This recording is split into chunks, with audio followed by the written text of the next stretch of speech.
नमस्कार. दुपारचे 1:30 वाजता आपण पाहताय TV9 मराठी. मी वैभव कुलकर्णी आपलं स्वागत करतो. आताची सगळ्यात मोठी बातमी आणि अर्थात आपल्या सगळ्यांना अभिमान वाटेल अशी बातमी आहे शक्तिशाली राफेल विमानाची. भारताकडे कूच आता सुरू झालेली आहे. दुबईवरनं आता टेक ऑफ केलेला आहे राफेल विमानांनी. आताची सगळ्यात मोठी बातमी, दुपारी 3 वाजेपूर्वी भारतात राफेल विमानं दाखल होतील. 5ही शक्तिशाली राफेल विमानं आता काही वेळातच पोहोचणार आहेत भारतात. फ्रान्सवरनं ती निघालेली होती. फ्रान्सवरनं दुबईत हॉल्ट घेतलेला होता आणि तिथून आता आपण बघतोय 3 वाजेच्या पूर्वी भारतात ही 5ही राफेल विमानं ही दाखल होणार आहेत. भारताची संरक्षण सज्जता यामुळे प्रचंड वाढणार आहे. 5 राफेल विमानं आणि अतिशय जगातल्या सगळ्यात वन ऑफ द बेस्ट ज्याला म्हणतात उत्कृष्ट विमानांपैकी ही आहेत. शक्तिशाली अशी राफेल विमानं आता भारताकडे निघाले. दुबईवरनं टेक ऑफ घेतलेला आहे. 3 वाजेपूर्वी ती भारतात दाखल होतील. 36 विमानांचा करार फ्रान्स सोबत झालेला आहे आणि त्यापैकी पहिली खेप ही 5 विमानांची आहे. अतिशय शक्तिशाली अशी ही विमानं आणि अर्थात जेव्हा चीन आणि पाकिस्तान सारखे शत्रू राष्ट्र हे तुमचे शेजारी असतात तेव्हा राफेल सारख्या विमानांची ही अत्यंत गरज असते. खास करून चीन आणि पाकिस्तानवर लक्ष ठेवण्यासाठी आणि अर्थात या विमानांनी त्यांना धडकी भरेल हे काय वेगळं सांगायला नको.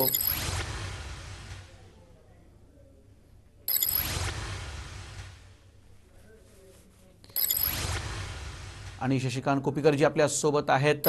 शशिकांतजी, स्वागत आहे तुमचं TV9 मध्ये. सगळ्यात पहिला माझा प्रश्न हाच आहे, कारण आता या क्षणाला जर राफेल विषयी बोलायचं असेल तर तुमच्यापेक्षा योग्य कोण व्यक्ती असेल मला सांगा. 5 राफेल काही वेळातच भारताच्या भूमीवरती आता उतरतील. भारताची संरक्षण सज्जता त्यामुळे प्रचंड वाढणार आहे. काही अंशी वाढेल. त्याचं असं आहे की थोडी स्पष्टोक्ती करतो. येणार आहेत ते फक्त 5 आहेत आणि त्या 5 पैकी 3 ड्युअल सीटर आहेत, म्हणजे ट्रेनिंग साठी वापरली जाणारी. अर्थात त्याच्यात शस्त्रास्त्राची क्षमता पण असते, पण ती मुख्यतः ट्रेनिंग साठी वापरतात. आणि त्यामुळे प्रत्यक्षात जी विमानं लढाईसाठी तयार असतील ती फक्त 2. आणि त्याच्यात एक दुसरी कंडिशन येते, ती म्हणजे आल्यावर आज आली आणि उद्या लगेच ते फ्रंटवर जातील असं नाहीये. त्यांना कमीत कमी 1 ते 2 आठवडे लागतील पायलट्सना तिकडे जाऊन तिथल्या भूगोलाशी परिचित व्हायचं. नेमकं तिथे मेंटेनन्स फॅसिलिटीज आहेत त्या नीट एस्टॅब्लिश करून त्या चालू होऊ द्यायच्या वगैरे. त्यामुळे उद्याच ती मिळतील असं ते सांगता येत नाही. आणि तेही 2 ते 3 1 ते 2 आठवड्यात मिळतील. पण खरोखरच रफाल हे शंकाच नाही की ते खूप एक प्रतिभाशाली शस्त्र असेल, पण त्याची खरी प्रतिभा कळायला आणखीन कमीत कमी 3 ते 4 महिने लागतील. ज्या वेळात आणखीन 3 ते 4 विमानं आपल्याकडे आलेली असतील, म्हणजे एकंदर आपल्याकडे 9 ते 10 विमानं असतील आणि त्यावेळी त्याचा प्रभाव खरोखरच कळू शकेल. नक्कीच नक्कीच. शशिकांत सर, मी पुन्हा तुमच्याकडे येतो. Air marshal Shashikant Kopikar sir आपल्यासोबत आहेत, तसंच अभय पटवर्धन देखील आपल्यासोबत आहेत, डिफेन्स एक्सपर्ट. अभय सर, यात काही वेळातच आपण बघतोय 5ही राफेल जी आहेत ती भारतात येतील. मात्र तैनाती त्यांची ज्या प्रकारे केली जाते ते बघता चीनला आणि पाकिस्तानला थेट इशारा असणार आहे. चीन आणि पाकिस्तानला या विमानांचा धोका तर नक्कीच आहे, कारण त्याच्यावर जी मिसाईल्स लागलेली आहेत, मेटॉर मिसाईल आणि स्काल्प मिसाईल. तर मेटॉर जे आहे ते 150 किलोमीटर दूरवर मारा करतं आणि स्काल्प जे आहे ते 600 किलोमीटर दूरवर मारा करतं. तिसरं ते लावणारे ते हॅमर मिसाईल ते 60 किलोमीटरवर मारा करतं. त्यामुळे कमी डिस्टन्स, मध्यम डिस्टन्स आणि दूरवर अशी मारा करणारी विमानं आहेत. भारतीय हद्दीत राहून चीनच्या किंवा पाकिस्तानच्या आतमध्ये 600 किलोमीटरवर असलेलं टार्गेट डिस्ट्रॉय करण्याची त्यांच्यामध्ये क्षमता आहे. आणि त्यामुळे आपल्याला याचा फायदा तर खूप होईल, यात काही शंकाच नाही आहे. सध्या जे पायलट्स आलेले आहेत या विमानांच्या बरोबर ते लोक तिकडे फुल्ली ट्रेन झालेले आहेत. जरी आपल्या इथे त्यांना थोडासा वेळ लागला जनरली, आणि एअर मार्शल जे आहेत आपल्याबरोबर ते विल ॲग्री विथ मी की साधारण 6 महिने लागतात पायलटला ऑपरेशनली फिट व्हायला इकडे आल्यानंतर. पण हे लोक एक्स्ट्राऑर्डिनरी सिच्युएशन असल्यामुळे आठवड्याच्या आतमध्ये होऊ शकतील असं मला वाटतं. नक्कीच आठवड्याच्या आतमध्ये ते ट्रेंड होतील. मात्र जी मारक क्षमता आहे या विमानांची ती प्रचंड आहे, कारण त्यावरती जे वेपन्स लावलेले आहेत ते देखील अतिशय खास. सर,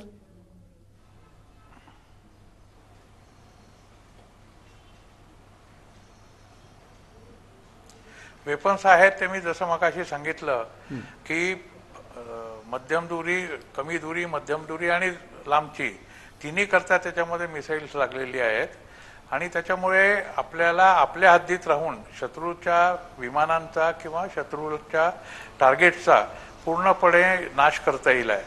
आता याच्याकरता जे फायरिंग होईल त्या फायरिंगची प्रॅक्टिस यांना करायची आहे, ती त्यांनी तिकडे थोडीफार केली असणार, पण बाकीची जी आहे ती ज्याला ऑपरेशनल रेडिएशन म्हणतात पायलटचा, तो अतिशय कमी वेळामध्ये म्हणजे माझ्या अंदाजाप्रमाणे 1 आठवड्यात झाला पाहिजे. कारण मागे सुद्धा असा आपल्याकडे प्रकार झालेला आहे की जेव्हा मिराज विमानं आली होती त्यावेळेला त्यांचं ऑपरेशनल रेडिनेस फार लवकर तयार झालं होतं.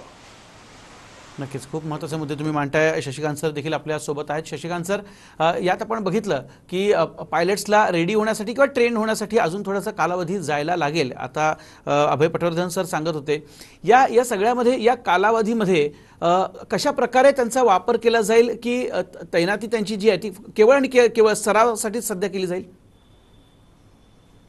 त्यांचा वापर मल्टी रोल ह्याच्यात उद्देशाने केला जाईल. म्हणजे त्याच्यात शत्रूवर मिसाईल्स आणि बॉम्ब्स फेकायची क्षमता पण आहे. जसं पटवर्धनांनी म्हटलं तसं बियॉन्ड व्हिज्युअल रेंज राहून, म्हणजे बॉर्डर पासून जरा दूर आपल्याच बाजूला राहूनच ती करायची क्षमता आहे. आणि जेव्हा हा रोल त्यांना air to air dog fight साठी करावा लागेल तर ती क्षमता पण त्यांच्यात आहे. त्यामुळे त्याला मल्टी रोल असं म्हणतात. आणि त्यामुळेच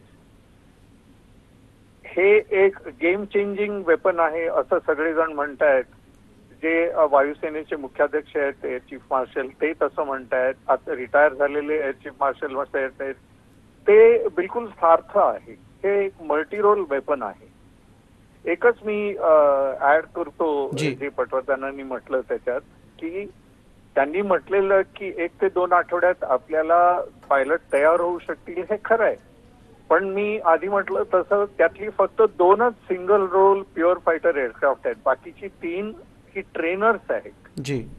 आणि त्यामुळे पायलट जरी तयार असले तरी फक्त 2च तयार असल्यामुळे आता विमानं, इतर विमानं आणखीन 3-4 येईस तोपर्यंत ते एक सामर्थ्यवान शस्त्र असं वापरायला जरा वेळ लागेल.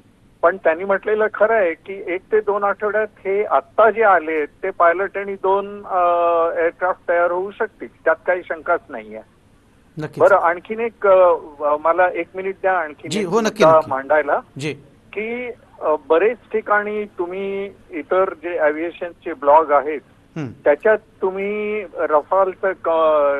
राफालची तुलना चीनच्या विमानाशी आणि पाकिस्तानच्या विमानाशी केलेली तुम्हाला आढळेल. फारशा तपशिलात न जाता मी असं सांगतो की चीनच्या विमान जे J-20 आहे त्याचे क्लेम अजून अनप्रूव्हन आहेत आणि त्यामुळे बरेच एक्झॅजरेटेड आहे. ही चीनची सवय आहे तसं करायची. त्यामुळे रफाल त्यांच्याहून तर नक्कीच सरस ठरेल. आणि पाकिस्तानकडे जे आहे त्यांच्यातलं सर्वात चांगलं म्हणजे F-16, तर त्याच्याहून तर हे नक्कीच जास्त चांगलं आहे. त्यामुळे आपण सरस ठरू की नाही ह्याची चिंता कोणीही करायची गरज नाही. थोडासा वेळ द्या, एवढंच मी म्हणेन. नक्कीच खूप महत्त्वाचा मुद्दा सर तुम्ही मांडलेला आहे. मी पुन्हा तुमच्याकडे येतो. 3 दृश्य आपण प्रेक्षकांना सध्या दाखवतोय. फ्रान्सहून 27 तारखेला 5 राफेल विमानं जी आहेत त्यांनी उड्डाण घेतलेलं होतं भारताच्या दिशेनं, त्यानंतर हॉल्ट घेतला होता आणि आता दुबईहून ती भारताकडे रवाना झालेली आहेत. 3 तासाचा साधारण हा फ्लाइंग टाईम आहे आणि त्यामुळे 3 वाजल्याच्या अगोदरच ही 5 विमानं ही भारतात दाखल होतील. मात्र आपण बघतो अंबाला इथे कशा प्रकारे सज्जता जी आहे ती ठेवण्यात आलेली आहे. त्याचबरोबर प्लान बी देखील तयार ठेवला आहे, कारण अंबाला इथं सध्या वातावरण जर योग्य नसेल तर मग मात्र प्लान बी हा तयार ठेवण्यात आलेला आहे. 3 दृश्य आपण बघतोय सध्या टीव्हीवरती. राफेल विमानं दुबईवरनं भारताकडे आता रवाना झालेली आहेत.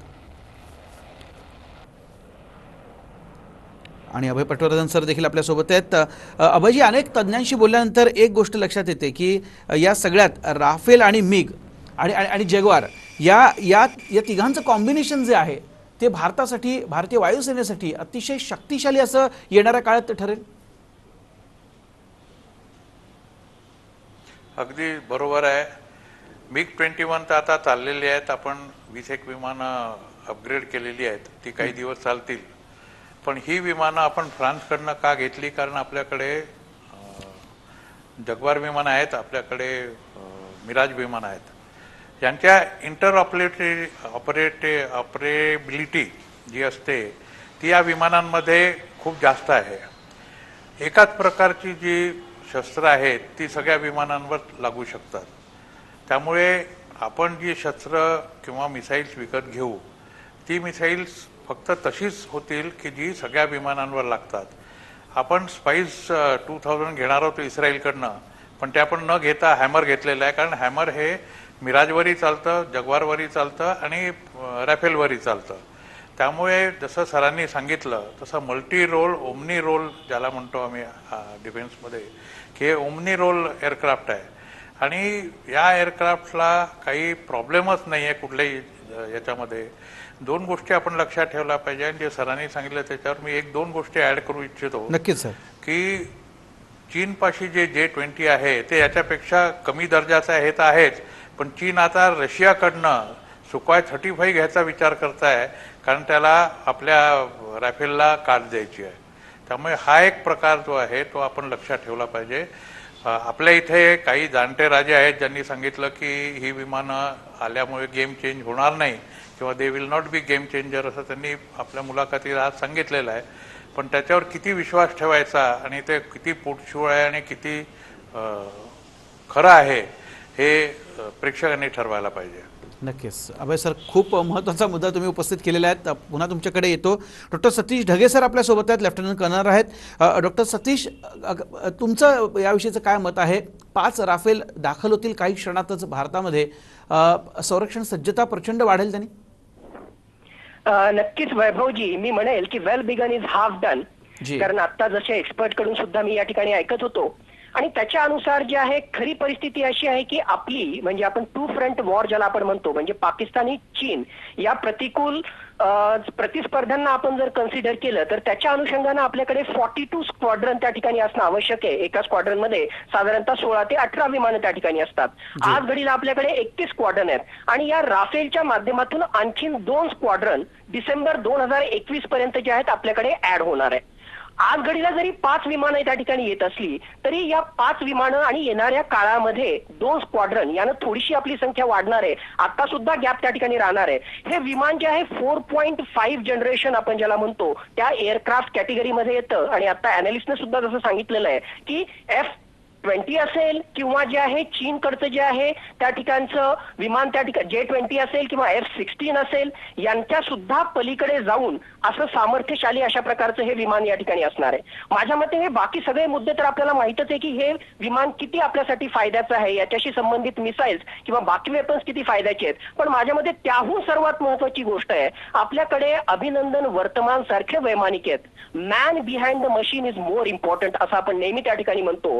आपल्याला आठवत असेल की बालाकोट एअर स्ट्राईकच्या वेळेस आपल्यापेक्षा कितीतरी सुपिरियर असं विमान ते पाकिस्तानकडे होतं. त्या F-16 विमानाला पाडण्याचा पराक्रम हा आमच्या वैमानिकानं MiG-21 बायसनच्या माध्यमातून केलं. म्हणजे आमच्याकडे कमी टेक्नॉलॉजी असताना सुद्धा आम्ही दुश्मनावर भारी पडतो. आणि अशा प्रकारचं राफेल जे जगामधलं जे आहे सर्वोत्कृष्ट विमानापैकी, कम्बॅट एअरक्राफ्ट पैकी आपण एक मानतो, तर नक्कीच आपला कॉन्फिडन्स, आपल्या एअर फोर्सचा कॉन्फिडन्स हा यानं जो आहे नक्कीच दुणावलेला असेल, याच्याबद्दल माझ्या मनात काही शंका नाही.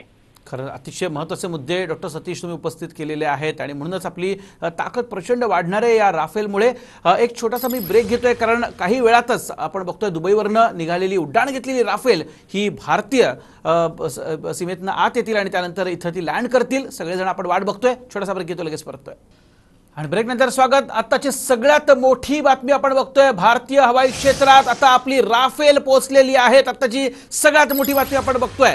दुबईवरनं काही वेळापूर्वी राफेलनं उड्डाण घेतलेलं होतं आणि पाचही राफेल आता आपल्या हवाई कक्षात पोहोचलेली आहेत. काही क्षणातच ते अंबाला इथं लँड करतील. आताची सगळ्यात मोठी बातमी आपण बघतोय. अतिशय घातक अशी समजली जातात युद्धभूमीवरती. अभय पटवर्धन सर आपल्या सोबत आहेत. अभय पटवर्धन सर, आता भारतीय हवाई कक्षात पोहोचलेली आहेत 5ही राफेल. अंबाला इथं लँड करतील. मात्र सगळ्यात महत्त्वाचा प्रश्न हाच आहे की अंबाला इथंच तैनाती का केली जाणार आहे, हा सगळ्यात मोठा प्रश्न आहे. अर्थात तिथं ब्रह्मोसचं स्क्वॉड्रन आपलं एक आहे, त्याचं महत्त्व आणि त्याचबरोबर भारत पाकिस्तान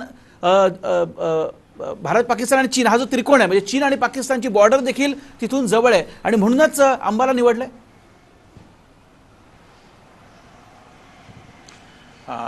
तीन गोष्टी आहेत वैभव सर याच्याकरता. पहिली म्हणजे की हे सेंट्रली नॉर्दर्न सेक्टर म्हणजे लडाख साईडला किंवा वेस्टर्न सेक्टर म्हणजे पाकिस्तान साईडच्या मध्यामध्ये येते हे. त्यामुळे जर तुम्ही दोन रेषा काढल्या तर याचं जे रीच आहे ती सगळ्यात कमी रीच आहे इथली. आणि तसं म्हटलं तर शत्रूच्या विमानांपासून हे दूर आहे. त्याच्यामुळे ऑन टार्मॅक ज्याला म्हणतात थ्रेट ती या विमानांना फार कमी आहे. ती बाकी बाहेरच्या पठाणकोटच्या किंवा श्रीनगरच्या विमानाला ती जास्त आहे, आपल्या इथं अंबाल्याला नाही आहे. दुसरं म्हणजे इथे जगवार स्क्वॉड्रन आहे. जगवार आणि रॅफेल हे एकाच कंपनी डसॉल्ट कंपनीचे असल्यामुळे त्यांचे तंत्रज्ञ त्यांचे जे पार्ट्स आहेत ते सगळे इंटरचेंजेबल असणार. त्यामुळे एकाच ठिकाणी दोन्ही तिन्ही फ्रेंच बनावटीची विमानं ठेवणं हे जास्त महत्त्वाचं आहे. त्यामुळे अंबालाला निवडलेलं आहे. सगळ्यात महत्त्वाची गोष्ट म्हणजे अंबाला स्टेशन जेव्हा एअरफोर्स स्टेशन स्थापन झालं त्यावेळेला एअर मार्शल अर्जुन सिंग, त्यावेळेचे air chief marshal Arjan Singh किंवा मार्शल ऑफ द एअरफोर्स, त्यांनी हे सगळ्यात पहिल्यांदा कमांड केलं होतं. त्यामुळे त्यांना सुद्धा एक प्रकारची श्रद्धांजली एअरफोर्सनी दिलेली आहे. जशी धनोआ सरांना त्यांनी श्रद्धांजली त्यांनी रिकग्निशन दिलेलं आहे की एअरक्राफ्टच्या टेलवर ते BS म्हणून नंबर टाकणार आहेत. तर त्याप्रमाणे हे एक दोन्ही ठिकाणाहून आपल्याला झालेलं आहे. सामरिकदृष्ट्या सुद्धा हे आपल्याला सुटेबल आहे आणि भावनिकदृष्ट्या सुद्धा सुटेबल. नक्कीच नक्कीच. अभय सर, मी पुन्हा तुमच्याकडे येतो. शशिकांत सर देखील आपल्या सोबत आहेत आणि डॉक्टर सतीश देखील आपल्या सोबत आहेत. त्या तिघांशी बोलणार आहोत कारण अतिशय महत्त्वाचं विश्लेषण आहे. आज ही 5 राफेल विमानं काही क्षणातच आता लँड करतील. या बातम्या बघणार छोटासा ब्रेक येतो, लगेच परततोय. डिस्प्ले आहे त्यामुळे जिकडे ते पाहतील तो डिस्प्ले त्यांच्याकडे येतो. याचा फायदा असा आहे की दुसरीकडे जेव्हा विमानाचं लक्ष असतं त्यावेळेला फक्त त्याच साईडचं त्यांच्या रडारवर येतं. पण या विमानामध्ये जिकडे पायलट आपलं तोंड नेईल तिकडची चित्र त्याच्यासमोर येतील आहे. त्याच्यामुळे वरनं आलं, खालनं आलं, डावीकडनं आलं, उजवीकडनं आलं, फक्त मागे त्याला पाहता नाही येणार, पण मागे त्याचा जो विंगमन आहे तो पाहिल. त्याच्यामुळे ही विमानं जी आहेत ती अतिशय सुरक्षित विमान आहेत. आणि जसं सरांनी सांगितलं की एक ते इलेक्ट्रॉनिक शील्ड आपल्या बाजूला करतात, त्याचा फायदा यांना होईल. पण चीनच्या विरुद्ध कितपत होईल याची मला शंका आहे. कारण चीननी ऑलरेडी एक स्टेल्थ एअरक्राफ्ट आपलं तयार केलेलं आहे आणि त्यांची जी रडार्स आहेत ती त्याच्याकरता मॉडिफाय होत असणार असा माझा अंदाज आहे. नसेल झाला तर मग फारच चांगला आहे. पण जर झाला असेल तरीसुद्धा हे एअरक्राफ्ट डिटेक्ट करायला अतिशय कठीण जाईल आहे. जसं आपल्याला स्टेल्थ विमान डिटेक्ट करणं कठीण जाईल तसं त्यांच्याही करता हे स्टेल्थ विमान डिटेक्ट करणं कठीण जाईल. 2 फ्रंट वॉरमध्ये पाकिस्तानच्या पाशी तर याच्यापैकी काहीच नाही आहे. त्याच्यामुळे 2 विमानं असो, 5 विमानं असो, 10 विमानं असो, विल ऑलवेज बी डिस्ट्रॉईंग पाकिस्तान. आणि पाकिस्तानचा जो भौगोलिक आराखडा आहे तो इतका जवळचा आहे आपल्याला की आपल्या हद्दीमध्ये 100-150 किलोमीटर मागे राहून जेव्हा हे लोक स्काल्प मिसाईल टाकतील शत्रूच्या पाकिस्तानच्या लक्ष्यांवर तेव्हा 400 किलोमीटर आतवाले सगळे टार्गेट बर्बाद होतील आहे. आज जर तुम्ही पाहिलं तर पाकिस्तानची जितके काही एअरफील्ड्स आहेत ती सगळी 200 ते 300, 400 किलोमीटरच्या आतमध्ये आहेत. त्यामुळे सगळी ही जो एअरफील्ड्स आहेत ती राफेलच्या माऱ्याखाली येतात. आणि मुख्य म्हणजे यांचे जे 3-4 मिसाईल्स आहेत त्याच्यामध्ये 3 गोष्टी आहेत. एक म्हणजे ते आतमध्ये जाऊन, जसं बालाकोटमध्ये आपण पाहिलं की पूर्ण स्लॅब फोडून आतमध्ये गेलं तिथे त्याचा स्फोट झाला, तसं स्फोट होऊ शकतो किंवा इम्पॅक्ट स्फोट होऊ शकतो की आदळल्यानंतर स्फोट झाला किंवा मग एअर बस्ट होऊ शकतं. त्यामुळे एकच मिसाईल 3 प्रकारांनी त्यांना वापरता येतं, म्हणून त्याला ओमनी रोल, ओमनी डायरेक्शनल विमान असं म्हणतात, की कुठलाही ज्या प्रकारचं एअर चीफला किंवा ग्राउंड चीफला पाहिजे असेल त्या प्रकारचा रोल हे राफेल विमान करेल. आय वोंट बी सरप्राईज की याच्यानंतर 36 विमान आल्यानंतर आपण 126 विमानापर्यंत पोचू, कारण already air chief marshal Bhadauria हे याच मताचे आहेत की राफेल आपण घेतले पाहिजे. तेजसला त्यांची जास्त पसंती नाही आहे. नक्कीच, कारण ही विमानच तशी आहेत आणि अर्थात युद्धाच्या प्रसंगी ही अतिशय महत्त्वाची साबित होणार आहेत. सर, मी पुन्हा तुमच्याकडे येतो. शैलेंद्र देवळाणकर सर देखील आपल्यासोबत आहेत, आंतरराष्ट्रीय घडामोडींचे अभ्यासक आहेत. शैलेंद्र सर, एक खूप महत्त्वाचा प्रश्न. अनेक देश खरं तर आपले एअरक्राफ्ट जे आहेत, म्हणजे कॉम्बॅट एअरक्राफ्ट जे आहेत ती भारताला विकू बघत होते. मात्र फ्रान्सच्या रफालची निवड जी आहे ती भारत सरकारनं केली. अर्थात येणाऱ्या काळामध्ये हे सिद्ध होईलच की ती किती योग्य निवड होती. हे होत असताना आंतरराष्ट्रीय पातळीवरती काय नेमक्याचे परिणाम असे वाटतात? बघा, प्रथम तर आपण हे लक्षात घेणं गरजेचं आहे की आपण राफेलची निवड का केली. मी अगदी थोडक्यात आपल्याला हे सांगू इच्छितो की आज संपूर्ण आशिया खंडामध्ये राफेलचा सामना करू शकेल असं कोणतंही फायटर किंवा कॉम्बॅट प्लेन हे कोणत्याही देशाकडे नाहीये. रशिया, चीनकडे जो J-20 आहे ते पायरेटेड व्हर्जन आहे. त्यांनी जे पाकिस्तानला दिलेलं आहे JF-17 आणि अमेरिकेकडनं त्यांना जे F-16 मिळालेलं आहे तेही राफेलचा सामना आहे कोणत्याही तुलनेमध्ये करू शकत नाही. आजच्या घडीला जगामध्ये केवळ अमेरिकेकडे F-35 हे एकमेव असं फायटर प्लेन आहे जे राफेलची काही प्रमाणामध्ये तुलना त्याच्याबरोबर होऊ शकते. त्यामुळे आपण त्याला हे राफेल फ्रान्सकडनं घेण्याचा आपण निर्णय घेतलेला आहे. सर, जरा तुम्हाला शैलेंद्र सर थांबवतो, पण अतिशय महत्वाचा मुद्दा आहे. थेट जर अंबाला माझा सहकारी तिथे आपल्या सोबत आणि आपल्याला माहिती देतोय. 16 तो अभिनंदन ने MiG-21 से मार गिराया था. सोचिए अगर उनके पास राफेल होता तो ये उनको LOC पार ही नहीं करनी पड़ती. उसकी रेंज इतनी ज्यादा है कि वो यहीं से एयरबॉर्न हो तक उन ठिकानों को निशाना बना सकता. तो सोचिए जब ये विमान हमारे पास होगा. विरुद्ध जो वापर आहे जो फ्रान्सने यापूर्वी अत्यंत उत्तम पद्धतीने केलेला आहे. फ्रान्सने 2014 आणि 2017 विशेष करून 2017 मध्ये ज्यावेळेला पॅरिसमध्ये चार्ली हेब्दोवरती ISIS नावाच्या आंतरराष्ट्रीय दहशतवादी संघटनेकडनं हल्ला झालेला होता, त्याच्यानंतर त्याचा बदला घेण्यासाठी त्यांनी इराक आणि सिरियामध्ये जे ISISचे अड्डे होते ते अड्डे उद्ध्वस्त करण्यासाठी याच राफेल विमानांचा वापर केलेला होता. आणि त्याच्यामध्ये अत्यंत ज्याला आपण प्रेसिजन टार्गेटिंग असं म्हणतो, त्यांची सगळी तळं ही उद्ध्वस्त करून टाकण्यात आली होती. त्यामुळे सगळ्या दहशतवाद्यांसाठी देखील राफेल हा कर्दन काळ आहे. त्याचप्रमाणे याच विमानांनी तुर्कस्तानमधल्या अनेक एअर बेसिसवरती अटॅक केला होता ज्यावेळेला लिबिया आणि तुर्कस्तानचा संघर्ष चाललेला होता. आणि त्यामुळे तुर्कस्तान हा पाकिस्तानचा मित्र देश आहे. त्यामुळे तुर्कस्तानला याची इजा झाल्यानंतर त्याची कळ ही पाकिस्तानला लागलेली आहे. त्यामुळे चीन आणि पाकिस्तान यांना दोघांना पण राफेलचं महत्व काय आहे हे पूर्णपणे माहिती आहे. आणि ते भारताकडनं आल्यानंतर आज जो संपूर्ण दक्षिण आशियामधला स्ट्रॅटेजिक बॅलन्स ऑफ पॉवर आहे हा निश्चितपणे भारताच्या पक्षामध्ये आला आहे असं आपल्याला म्हणावं लागेल. याच्यामध्ये आज आपण ज्या पद्धतीची तयारी ही चीनच्या विरोधामध्ये करतो आहोत, आपण चीनला हे सांगतो आहोत की पूर्व लडाखमध्ये त्यांनी ज्या कुरघोड्या केलेल्या आहेत, ज्या घुसखोरी केलेली आहे त्याची अत्यंत गांभीर्याने दखल भारताने घेतलेली आहे. आणि हा संघर्ष भविष्यामध्ये कितीही काळ चालला तरी भारत चीनचा सामना करण्यासाठी तयार आहे आणि त्याची आपण ती तयारी सुरू केलेली आहे. या तयारीचा भाग म्हणून आज राफेल आपल्याकडे आलेला आहे. एक बाब आणखी महत्वाची सांगावी लागेल की याबरोबर 2-3 अत्यंत महत्वाच्या घडामोडी घडलेल्या आहेत.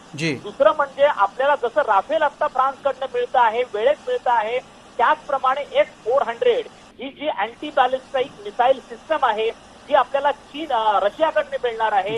ही सिस्टम देखील रशिया आपल्याला वेळेत देणार आहे आणि ज्याचा उत्तम पद्धतीने वापर आपल्याला चीनच्या विरुद्ध करता येईल. पण रशियाने ही सिस्टम चीनला देण्यासाठी स्पष्टपणे नकार दिलेला आहे आणि त्यासाठी चीनने आरोप केला आहे की भारताने रशियावरती दबाव आणला आणि आम्हाला S-400 देऊ नका म्हणून सांगितलं. याच्यावर धडकी भरवणाऱ्या राफेल विमानांचा ताफा काही क्षणातच अंबाला इथं आता उतरणार आहे. आताची सगळ्यात मोठी बातमी, 2 सुखोई विमानं आता एक्स्कॉर्ट करतायत आपल्या या 5 राफेल विमानांना.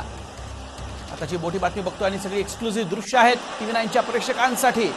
अभिमानाचे असे हे सगळे क्षण भारतीय वायुदलाला एक प्रचंड मोठी शक्ती जी आहे ती या 5 राफेल्समुळे मिळणार आहे।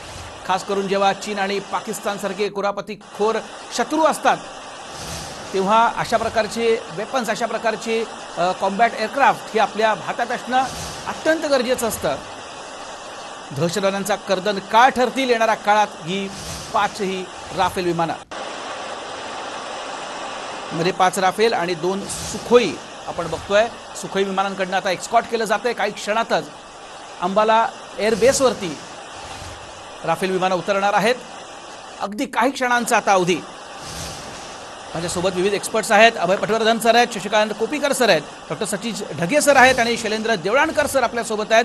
अभय पटवर्धन सर, तुम्हाला एक विचारायचं आहे, एक राफेलचं अतिशय महत्त्वाचं वैशिष्ट्य म्हणजे डीप पेनिट्रेशन, म्हणजे शत्रूच्या हद्दीत घुसून तळ उद्ध्वस्त करायची क्षमता देखील राफेलमध्ये आहे। आणि त्यामुळे चीन आणि पाकिस्तानसारख्या, खास करून पाकिस्तानसारखा शत्रू असताना आणि आपल्याला माहिती आहे इतके दहशतवाद्यांचे तळ किंवा फॅक्टरी ते चालवत असताना राफेलचा उपयोग त्यासाठी होईल। अगदी डेफिनेटली होईल आहे। 2 गोष्टी आपण लक्षात ठेवल्या पाहिजे वैभव सर। एक म्हणजे राफेल हे मल्टी रोल एअरक्राफ्ट असल्यामुळे आणि ओमनी रोल एअरक्राफ्ट असल्यामुळे ते इंटरडिक्शनसुद्धा करते। इंटरडिक्शन म्हणजे शत्रूच्या एरियामध्ये घुसून त्यांची टार्गेट बर्बाद करणं असतं। आता जर 2 किंवा 3 राफेल किंवा 4 राफेलचा एक टीम जर गेली आतमध्ये पाकिस्तानमध्ये किंवा चीनमध्ये, तर 2 स्ट्राईकचं काम करतील आणि 2 एस्कॉर्टचं काम करतील। त्याच्याकरता दुसरी विमानं पाठवावी नाही लागणार। जसं आता आपण सुखोई विमानं त्यांना एस्कॉर्ट करतात आहे, पण ॲक्च्युअल वॉरमध्ये राफेलला एस्कॉर्टची जरूर पडणार नाही कुठल्याही हालतीमध्ये। ते बॉम्बरचं काम करतील तेव्हाही त्याला एस्कॉर्टची जरूर नाही पडणार आणि फायटरचं करताना तर पडणारच नाही, कारण तेव्हा डॉग फाईटच होईल आहे। दुसरी गोष्ट म्हणजे शत्रूच्या हद्दीमध्ये गेल्यानंतर डावी उजवीकडे समोर जर 600 किलोमीटरवर दुसरं टार्गेट एकदम पॉपअप झालं, ज्याला आम्ही म्हणतो एकदम वर आलं, पॉपअप झालं, अशा वेळेला हे राफेल विमान आपला स्काल्प मिसाईल दागून त्या टार्गेटला इमिजिएटली उद्ध्वस्त करू शकेल। कारण या विमानामध्ये रडार जी सेन्सॉर रडार त्याची जी बसवलेली आहेत ती संपूर्ण 360 डिग्रीमध्ये फिरत सगळीकडची माहिती गोळा करत त्या डिस्प्ले बोर्डवर दाखवतात। त्याच्यामुळे त्याच्या चारी बाजूला काय चालू आहे याच्याबद्दल पायलटला कल्पना असते आणि हीच कल्पना त्याच्या विंगमनला सुद्धा असल्यामुळे किंवा त्याच्या टीम मेंबरला असल्यामुळे ही एक अतिशय फॉर्मिडेबल टीम होईल आहे की यांना कुठल्याही प्रकारचं हे राहणार नाही। आता जसं देवळकर सरांनी सांगितलं की S-400 चीनला रशियाने दिलं नाही, त्यांना एक बॅटरी मिळालेली आहे, दुसरी द्यायला रशियाने इन्कार केला होता कारण चीननी त्यांच्यावर हेरगिरी केली म्हणून। पण त्या बॅटरीला सुद्धा ज्याची रेंज 400 किलोमीटरची आहे त्या बॅटरीच्या बाहेर राहून 600 किलोमीटर दूर राहून जर त्या बॅटरीला यांनी उद्ध्वस्त केलं तर चीनपाशी काय राहिलं आहे। उद्या जर बेजिंगच्या आजूबाजूला हे लागलेलं आहे आणि हे विमानं गेली तिथे तर बेजिंगला उद्ध्वस्त करायला त्यांना वेळ नाही लागणार आणि S-400 त्याचं काहीच करू शकणार नाही। त्याच्यामुळे सगळ्या देशांच्या मध्ये याची जी रेंज आहे मिसाईलची ती इतकी जास्त आहे की एक अमेरिका जर सोडलं तर याचा कुणी दुसरा मुकाबला करू शकणार आहे असं मला वाटत नाही। नक्कीच अभय सर, खूप महत्त्वाचे मुद्दे मांडलेले आहेत। आणि आताची सगळ्यात मोठी बातमी आपण बघतोय, आपली राफेल विमानं आता अंबालात दाखल झालेली आहेत। आताची सगळ्यात मोठी बातमी, काही क्षणातच राफेल आता लँड करतील अंबाला एअरबेसवरती। वायुसेना प्रमुख भदौरिया तिथं स्वागतासाठी सज्ज आहेत। आपण बघितलं 5ही राफेल आणि त्याचबरोबर त्याला एक्सकॉर्ट देण्यात आला होता 2 सुखोई विमानांचा। आणि आताची सगळ्यात मोठी बातमी आपण बघतोय, अर्थात हे जे चित्रीकरण होतंय ते देखील परमिशननीच केलं जातंय हे समजून घेणं देखील गरजेचं आहे। आताची सगळ्यात मोठी बातमी अंबाला एअरबेसवरनं TV9 ची टीम लाईव्ह आहे तिथनं, माझे सहकारी तिथं आता हजर आहेत। आणि अर्थात हा सोहळा आहे खूप मोठा आपल्यासाठी। काही क्षणातच 5ही राफेल विमानं जी आहेत ती आता अंबाला एअरबेस इथं लँड होणार आहेत। वायुसेना प्रमुख भदौरिया तिथं पोहोचलेले आहेत, स्वागतासाठी सज्ज आहेत। आताची सगळ्यात मोठी बातमी आपण बघतोय आणि ही थेट लाईव्ह दृश्य आहेत। अंबालात राफेल विमानं आता पोहोचलेली आहेत. अगदी काही सेकंदामध्ये ती आता लँड करतील. 17व्या गोल्डन एरो स्क्वॉड्रनचे कमांडिंग ऑफिसर आणि शौर्यचक्र विजेते ग्रुप कॅप्टन हरकिरत सिंग हे पहिलं राफेल विमान भारताच्या भूमीवरती लँड करतील आणि त्यानंतर 4ही राफेल विमानं जी आहेत ती उतरवली जातील. भारतासाठी, भारतीय वायुसेनासाठी हा अतिशय महत्त्वाचा क्षण. कारण या अगोदर देखील सुनाई नहीं पड़ती, लेकिन उसके बावजूद मुझे वो गर्जना महसूस हो रही है, वो गर्जना सुनाई पड़ रही है, वो कंपन महसूस हो रही है. तो सोचिए और महसूस कीजिए समीर. आसमान दिखाने की कोशिश करता हूं मैं आपको. देखिए आसमान हम दिखा रहे हैं और शायद वो विमान दिख रहे हैं या दिख जाए हमको थोड़ी देर में. और जैसे दिखेंगे मेरे कैमरा सहयोगी निशांत आपको वो दिखाएंगे कि वो राफेल विमान जिनको सुखोई 30 MKIs वो गार्ड कर रहे हैं, वो जैसे बेड़ा इधर दिखेगा सबसे पहले हम आपको दिखाने की कोशिश करेंगे. लेकिन कहीं मत जाइएगा. और अब अगर एक लम्हा आपने मिस कर दिया तो हो सकता है कि आप वो अद्भुत इतिहास बनते हुए देखने से चूक जाएं. ऐसा हो सकता है कि फिर आपको वो रिकॉर्डेड विजुअल्स देखने पड़े. वो लम्हा आप इतिहास बनते हुए जो हम दिखाएंगे वो शायद आप ना देख पाएं, क्योंकि आवाज आ रही है, आवाज लगातार बनी हुई है और ऐसा लगता है कि बहुत पास है वो विमान. किसी भी वक्त यहाँ पर वो लैंड कर सकते हैं और किसी भी वक्त वो यहाँ पर दिख भी सकते हैं. इसलिए हम लगातार आसमान की तरफ अपना कैमरा ताने हुए हैं. लगातार आसमान की तरफ हम अपने कैमरे से उन विमानों को कैप्चर करने की कोशिश कर रहे हैं कि जल्दी वो हमारी रेंज में आए. हालांकि इस कैमरे की उस राफेल जैसी मशीन के आगे कोई बहुत ज़्यादा बिसात नहीं है, क्योंकि वो राफेल अपने आप में ऐसी मशीन है जिसके आगे जिससे देश कांपते हैं, जिससे कई देशों की वायुसेनाएं कांपती हैं. वो राफेल जब यहाँ आएगा तो सबसे पहले हम उसको दिखाएंगे. आवाज़ लगातार सुनाई पड़ रही है, आवाज़ लगातार बढ़ रही है समीर, और मैं लगातार यहाँ पर खड़ा हूँ अपने सहयोगी कैमरा सहयोगी निशांत के साथ. जैसे ही वो आएगी और तस्वीर सबसे पहले हम अपने दर्शकों तक पहुँचाएंगे. बिल्कुल बने रहें आप. गौरव अग्रवाल हमारे साथ इस वक्त आप देख सकते हैं. आणि ज्याला गेम चेंजर म्हटलं जात आहे ते रफाल विमान आता काही क्षणातच लँड करेल. सगळ्यात आधी पहिलं रफाल विमान लँड केल्यानंतर त्या पाठोपाठ 4ही रफाल विमानं जी आहेत ती लँड करणार आहेत. आताची सगळ्यात मोठी बातमी आपण बघतोय. अगदी काही सेकंदांचा अवधी आहे. 5ही रफाल विमानं जी आहेत ती आता पोहोचलेली आहेत आणि अंबाला एअर बेसवरती काही क्षणातच हे लँडिंग होणार आहे. सगळ्यात पहिलं जे रफाल विमान असेल 17व्या गोल्डन एरो स्क्वॉड्रनचे कमांडिंग ऑफिसर आणि शौर्यचक्र विजेते ग्रुप कॅप्टन हरकिरत सिंग हे पहिलं रफाल लँड करतील आणि त्यानंतर त्यांच्या पाठोपाठ 4ही रफाल विमानं जी आहेत ती लँड केली जातील. प्रचंड अशी मारकक्षमता राफेल या विमानांची शत्रूला धडकी भरवणारी ही विमानं आहेत आणि आता ती आजपासून आपल्या भारताच्या वायुदलाच्या भात्यात एखादं ब्रह्मास्त्र असावं अशा प्रकारे ही 5ही विमानं जी आहेत ती वापरली जातील. दहशतवाद्यांचा कर्दन काळ म्हटलं तर काही वावगं ठरणार नाही, कारण पाकिस्ताननं आपल्याला माहिती आहे त्यांच्या हद्दीत अनेक दहशतवादी पोचलेले आहेत. अनेक दहशतवाद्यांचे बेस कॅम्प तिथे बनवलेले आहेत आणि ते उद्ध्वस्त करण्यासाठी ज्याला डीप पेनिट्रेशन म्हणतात, म्हणजे शत्रूच्या हद्दीत घुसून आपली कामगिरी बजावायची आणि परत यायचं, यासाठी रफाल जे आहेत ते अतिशय उत्कृष्ट समजली जातात साऱ्या जगभरामध्ये. Air marshal Shashikant Kopikar sir देखील आपल्या सोबत आहेत. शशिकांत सर, ही दृश्य तुम्ही देखील बघत असाल. अगदी काही सेकंदात हे लँडिंग होणार आहे 5ही या विमानांचं. भारतीय वायुसेना आपल्याला माहिती आहे जगभरात नाव आहे आपल्या वायुसेनेचं.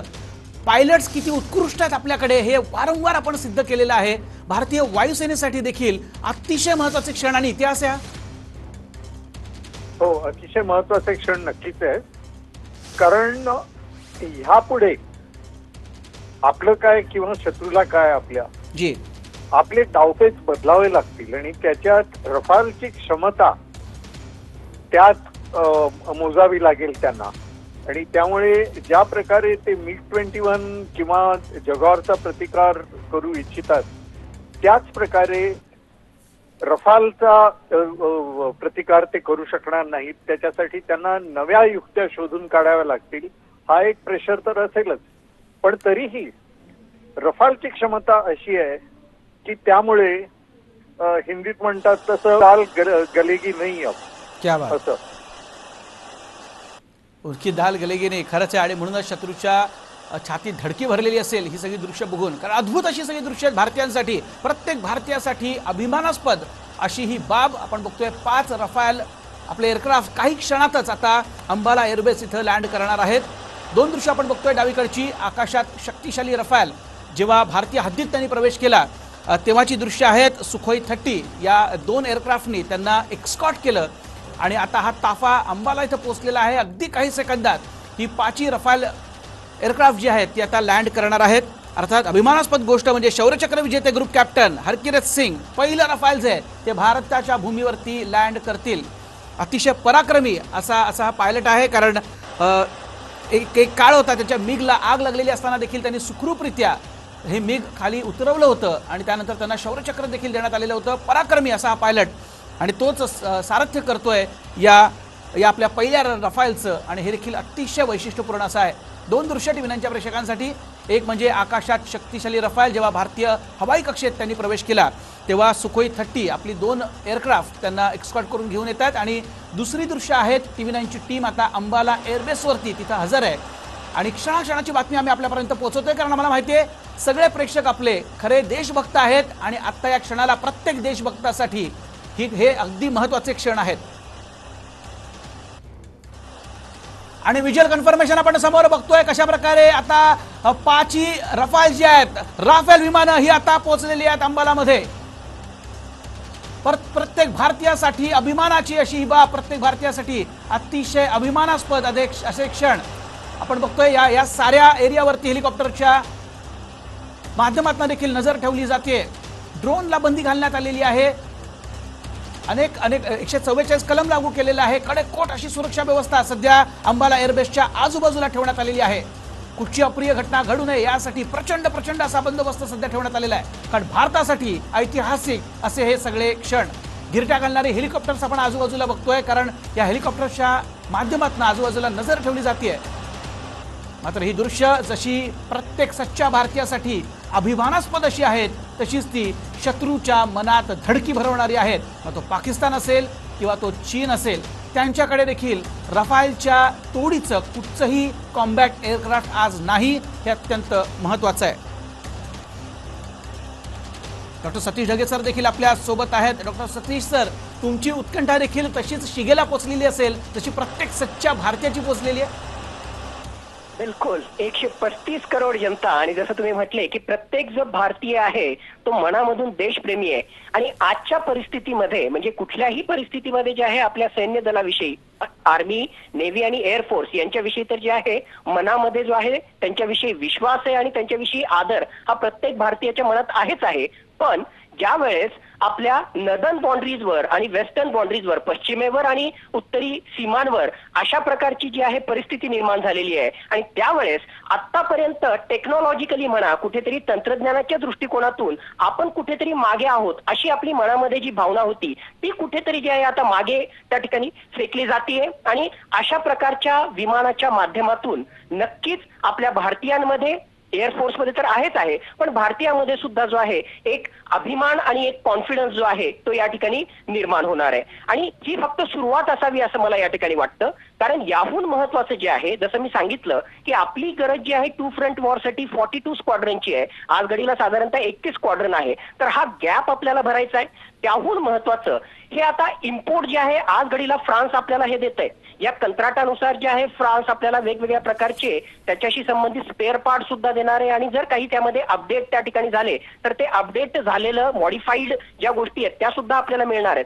पण भविष्यामध्ये जोपर्यंत आपण आत्मनिर्भर होत नाही, जोपर्यंत जे आहे आपण भारतामध्ये भारतासाठी आवश्यक भारताच्या दृष्टिकोनातून अशा प्रकारची शस्त्रास्त्र विमानं आपण बनवणार नाही तोपर्यंत कुठेतरी सुपर पॉवरच्या आधी सुद्धा अशा प्रकारचं पाकिस्तान असेल, चीन असेल किंवा दुसरे देश आपल्यावर जे वाईट नजर ठेवून आपल्या सुरक्षेवर जे आहेत एक प्रकारचा घाला घालण्याचा प्रयत्न करतात त्यांना जर आपल्याला थोपवायचं असेल तर अल्टिमेटली आत्मनिर्भर भारत आणि भारतामध्येच भारतासाठी आवश्यक अशी शस्त्रास्त्र आणि विमानं बनवणं हे खूप खूप आवश्यक आहे. पण जसं मी सांगितलं ये तो बस सुरुवात आहे. आगे जो है बहुत कुछ होना बाकी आहे आणि नक्कीच आपण जे आहे ते सर्व त्या ठिकाणी नक्कीच करू. नक्कीच. ये तो ट्रेलर आहे, पिक्चर तो अभी बाकी आहे मेरे दोस्त असंच म्हणावं लागेल, कारण शत्रूला नक्कीच आता धडकी भरलेली असेल, कारण आपण बघितलं या अगोदर देखील अभिनंदननं MiG-21 घेऊन F-16 पाडलेलं होतं पाकिस्तानचं आणि कशा प्रकारे तेव्हा डॉग फाईट झालेली होती. साऱ्या जगानं कौतुक केलेलं होतं तेव्हा अभिनंदनचं. मग आता जर राफेल असेल आपल्या वैमानिकांकडे तर आपण काय करिश्मा ते करून दाखवतील हे काही वेगळं सांगायला नको. आणि आपण बघतोय प्रतीक्षा फक्त आता आहे काही सेकंदात. आता 5 राफेल जी आहेत ती आता अंबाला एअर स्टेशनवरती आता उतरणार आहेत. काही क्षणातच अगदी एअरबेसवरती ती उतरतील. मात्र उत्कंठा शिगेला पोचलेली आहे. डावीकडची दृश्य आपण बघतोय. भारतीय हवाई हद्दीत जेव्हा प्रवेश केला होता या 5 राफेलने तेव्हा त्याच्यानंतर सुखोई 30 या 2 एअरक्राफ्टने त्यांना एक्सकॉर्ट केलं आणि एक्सकॉर्ट करून त्यांना घेऊन येत आहेत. मात्र सध्या उत्कंठा मात्र शिगेला पोचलेली आहे प्रत्येक सच्च्या भारतीयासाठी. हे अतिशय आनंदाचे क्षण आहेत, कारण आधीच आपल्याला माहिती आहे आपली आर्मी, नेव्ही, एअरफोर्स असेल प्रचंड विश्वास आहे आपल्याला त्यांच्यावरती, कारण त्यांचं बलिदान आजपर्यंत आपण बघितलेलं आहे. त्यांच्यामुळे हा देश सुरक्षित आहे आणि अशा हातांना बळकटी देण्याचं काम आता झालेलं आहे. कारण आपण बघतोय वायुसेनेमध्ये 5 राफेल विमानं ही सामील होणं ही एक खूप मोठी अभिमानाची गोष्ट नुसती नाहीये, तर त्याचबरोबर त्यांना धैर्य देणारी ही मोठी गोष्ट आहे, त्यांना बळकटी देणारी ही एक खूप मोठी गोष्ट आहे. शशिकांत कोपीकर सर देखील एअर मार्शल आपल्या सोबत आहेत. शशिकांत सर, तुम्ही देखील आतुरतेने वाट बघत असाल की कधी ही विमानं जी आहेत ती लँड करतात आणि अर्थात शौर्याच्या अनेक गाथा आजपर्यंत आपण एअरफोर्स असेल, आर्मी असेल, नेव्ही असेल इथल्या ऑफिसर्सच्या ऐकलेल्या आहेत. राफेल जेव्हा हातात येईल, कारण आपण बघितलं अभिनंदननं MiG-21 काय कमाल केलेली होती, राफेलनं तर प्रचंड मोठा चमत्कार करता येईल. चमत्कार असं म्हणणं जरा हे अतिशयोक्ती अशा करता होईल की आपण ह्याला रफालला जेव्हा चमत्कार म्हणतो तेव्हा आपण इतर पायलट किंवा इतर ह्यांना तंत्रज्ञानाचा चमत्कार या दृष्टीने वापरलेला आहे. चमत्कार हा शब्द मी वेगळ्या अर्थाने वापरला. त्या दृष्टीने आहे, त्या दृष्टीने नक्कीच आहे की ह्यामुळे आपल्या अंगात जी शक्ती येणार आहे भारताच्या ती ह्याच्या आधी कधी आलेली नसेल. त्या दृष्टीने हा एक चमत्कार आहे नक्कीच. आणि एक गोष्ट खूप महत्वाची आहे ती अशी की हे विमान घेण्यामागे जी प्रक्रिया होती जी त्याच्यात एअरफोर्सच्या ऑफिसर्सचा खूप मोठा वाटा होता जी, त्या वाटाघाटीमध्ये आणि एव्हॅल्युएशन मध्ये सुद्धा जी. आणि ह्या वाटाघाटी आणि एव्हॅल्युएशनचा जो टक्का होता एकंदर टीम मध्ये तो यावेळी एअरफोर्स टीमचा खूप मोठा होता जी, इतर गोष्टींपेक्षा आणि त्या इतर डील्स पेक्षा जी. आणि त्यामुळे ही एक एअरफोर्स मध्ये ही एक अत्यंत आत्मविश्वास घडवणारी ही एक घटना असेल. आणि आज जेव्हा ते पहिलं विमान तिकडे लँड होईल त्या क्षणी त्या डील मध्ये किंवा त्या एव्हॅल्युएशन मध्ये असलेल्या टीम मध्ये असलेल्या प्रत्येक एअरफोर्स ऑफिसर या सगळ्या घटनेकडे खूप एक अभिमानाने बघत असेल की आपण इतके जे परिश्रम केले जी त्याचा आज सार्थक होणार आहे. या दृष्टीने खरं खूप खूप महत्त्वाचा मुद्दा आहे. आणि ती सगळी तमाम टीम, खरं तर त्यांची नावं सर आज कोणाला माहिती नाही आहेत, पण त्या प्रक्रियेमध्ये जे सामील झालेले होते एअरफोर्सचे सगळे अधिकारी त्यांचं खरंच कौतुक करायला हवं. कारण इतक्या कंपन्या आहेत जगामध्ये आणि त्यात राफेलची निवड त्यांनी करणं म्हणजे दसॉल्ट एव्हिएशनला हे कॉन्ट्रॅक्ट देणं, कारण निवड देखील खूप महत्त्वाची असते. शैलेंद्र सर आपल्या सोबत आहेत. शैलेंद्र सर, मी येतो तुमच्याकडे, कारण काही व्हिज्युअल्स आपल्याकडे मिळत आहेत एअरबेसवरनं. ही थेट दृश्य आहेत TV9च्या प्रेक्षकांसाठी. काही क्षणातच आता 5 राफेल जी आहेत ती लँड करणार आहेत अंबाला एअरबेसवरती, हरियाणातलं अंबाला एअरबेस. आणि इथं काही क्षणातच आता 5 राफेल जी आहेत ती लँड करणार आहेत. अभिमानाचे असे हे सगळे क्षण भारतासाठी, भारतीय वायुदलासाठी अतिशय महत्त्वाचे असे हे क्षण आहेत. काही वेळापूर्वीच ही विमानं जी आहेत ती मुंबई एअरस्पेस मध्ये त्यांनी एंटर केलेलं होतं, जिथं आपल्याला माहिती आहे सुखोई 30 या 2 एअरक्राफ्टनी त्यांना एक्सकॉर्ट केलं आणि त्यानंतर ती आता काही क्षणात लँड करतील. भव्य दिव्य असं स्वागत जे आहे ते आता केलं जाणार आहे या 5 विमानांचं. वायुदल प्रमुख भदौरिया हे स्वतः तिथे हजर आहेत या विमानांच्या स्वागतासाठी.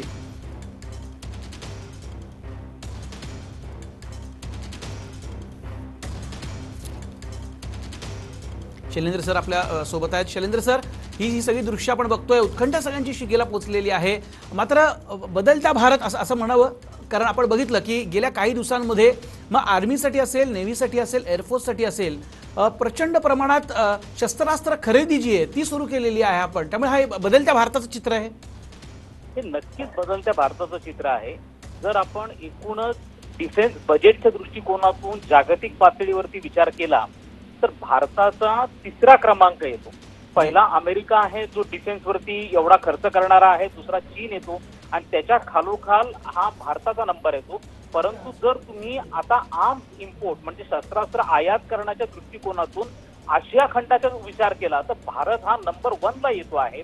आणि आपण जर बघितलं तर आज भारत अशा मोठ्या देशांकडनं ज्या पद्धतीचे शस्त्र आयात करतोय, म्हणजे आपण हे लक्षात घेणं गरजेचं आहे की आपण जर फ्रान्सकडनं राफेल घेत आहोत, तर आपण रशियाकडनं S-400 घेतो आहोत, तर आपण नुकतंच अमेरिकेने आपल्याला प्रिडेटर सी नावाचं जे अनमॅन्ड एरियल व्हेकल आहे की ज्याच्यामध्ये मिसाईल सुद्धा तैनात करता येतात, जे आजपर्यंत अमेरिका भारताला द्यायला तयार नव्हता. कारण MTCR जो प्रकार आहे, मिसाईल टेक्नॉलॉजी कंट्रोल रेजिम, याच्या अंतर्गत अमेरिकेने याच्या निर्यातीवरती बहिष्कार टाकलेला होता. परंतु भारतासाठी हा याच्यामध्ये त्यांना वेवर देण्यात आलेला आहे, भारताला सूट देण्यात आलेली आहे. आणि आता भारताला ते अशा स्वरूपाचे जे अनमॅन्ड एरियल व्हेकल्स आहेत, ड्रोन ज्याला आपण म्हणतो, हे ड्रोन भारताला मिळणार आहेत. आणि जे चायनाचे वुंग लिंग म्हणून नावाचा जो ड्रोन आहे, जे पाकिस्तानला त्यांनी दिलेला आहे, त्याचा पण आपण सामना करू शकत आहोत. म्हणजे आपण पाहिलं पाहिजे की अमेरिका आणि रशियामध्ये शत्रुत्व आहे, असं असतानाही दोन्ही देश भारताला शस्त्र देत आहेत. फ्रान्स पण भारताला शस्त्र देतो आहे आणि आमची जी शस्त्र सज्जता आहे ती एकूणच फार मोठ्या प्रमाणावरती या सगळ्या गोष्टीने वाढती आहे. हे पण आपण लक्षात घेतलं पाहिजे. जी जी सर, खूप महत्त्वाचे मुद्दे मांडताय. मी पोहतो कारण अगदी काही सेकंदांचा अवधी आहे आणि 5ही राफेल जी आहेत ती आता लँड करणार आहेत. उत्कंठा शिगेला पोहोचलेली आहे. मी छोटासा ब्रेक घेतोय, लगेच परततोय. भारत चीन धुमश्चक्री स्पेशल रोज रात्री 9:28 फक्त TV9 मराठीवर.